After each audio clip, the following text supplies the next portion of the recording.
Porsche loves choice. Most of the manufacturer's models come in more variations than a Starbucks coffee. At last count, there were 5 different engines available in the Cayenne, and the 911 comes in 13 different models. North America is their #1 market, so all of this choice makes sense. So for 2014, the Panamera is entering its 2nd generation, and the model count is now up to 9 and includes an all-new model, the e-Hybrid.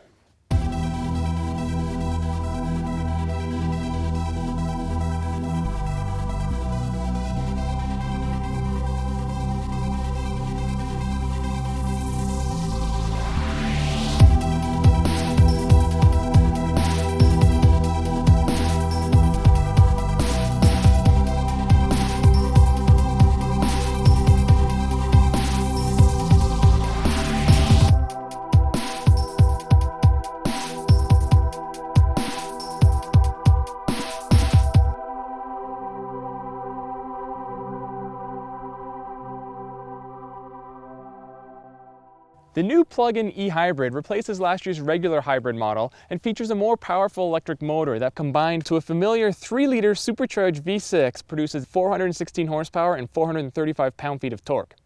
The e-Hybrid is the only Panamera not to use the 7-speed PDK dual clutch transmission and instead has to make do with the regular 8-speed automatic Tiptronic S. Fuel economy for the Panamera S e-Hybrid is yet to be rated, but Porsche is expecting it to be significantly better than last year's hybrid, which was rated at 22 miles per gallon city and 30 miles per gallon highway. Pricing for the Panamera S e-Hybrid will begin at $99,000.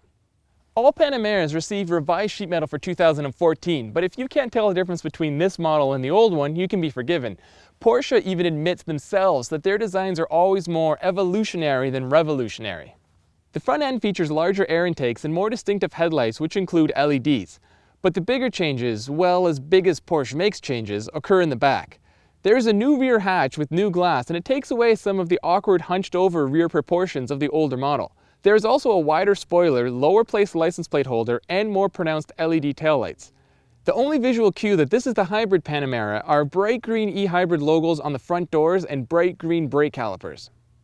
Inside, the Panamera hasn't changed that much and will be instantly recognizable to current owners. There's still a button party in the center console and the usual Porsche touchscreen display. The only difference between the e-Hybrid and regular Panameras is a unique gauge cluster that features bright green needles and an efficiency gauge replacing the regular speedometer. Like so many luxury cars these days, the Panamera e-Hybrid also comes with an app called Porsche Car Connect, and this allows you to monitor things like distance traveled, how far you have left on your current charge, and how long until the car is fully charged. You can also control things like the heat and cooling of the Panamera, so when you're ready to leave, the Porsche is at a comfortable temperature before you unplug it. And for those who are forgetful, the app will also let you locate the Panamera if you can't remember where you parked it. The Panamera S e-Hybrid is a Porsche first and foremost, so it should come as no surprise that it can rocket from 0 to 60 in 5.2 seconds and continue all the way up to 168 miles per hour. Even when under full acceleration, there isn't much noise from the gasoline engine, which is unusual for a Porsche, even in Sport Plus mode. Speaking of which, when in Sport Plus mode, the steering and brakes still aren't quite razor sharp as you'd expect them to be, probably due to this being a hybrid. The electric motor in this year's e-Hybrid is twice as powerful as last year's hybrid electric motor, and that allows the car to be driven in pure electric mode all the way up to 83 miles per hour. It's really cool in this car that if you put too much pressure on the accelerating pedal, it will actually give a little feedback so you don't kick the gasoline engine in if you're trying to keep it in just E-mode. Porsche claims you can go 22 miles on a full charge, and unlike some other plug-in hybrid claims, this vehicle will do it. We easily exceeded that while not even trying. Unusual for a hybrid, this vehicle features an e-power button that allows the gasoline engine to actually recharge the battery while also powering the car. So this means if you deplete the battery, turn on e-power and you have full electric charge again in no time. To me, it's a no-brainer really compared to the usual hybrid system of only regenerating power through braking. The Panamera is a big car and the e-Hybrid doesn't help matters. This is a heavy vehicle to drive. But it does have the usual fantastic Porsche steering, and it stays planted to the road when you really start to hustle it. The best part though, turn off all the sport modes and this becomes one comfortable cruiser even on broken roads thanks to that air suspension.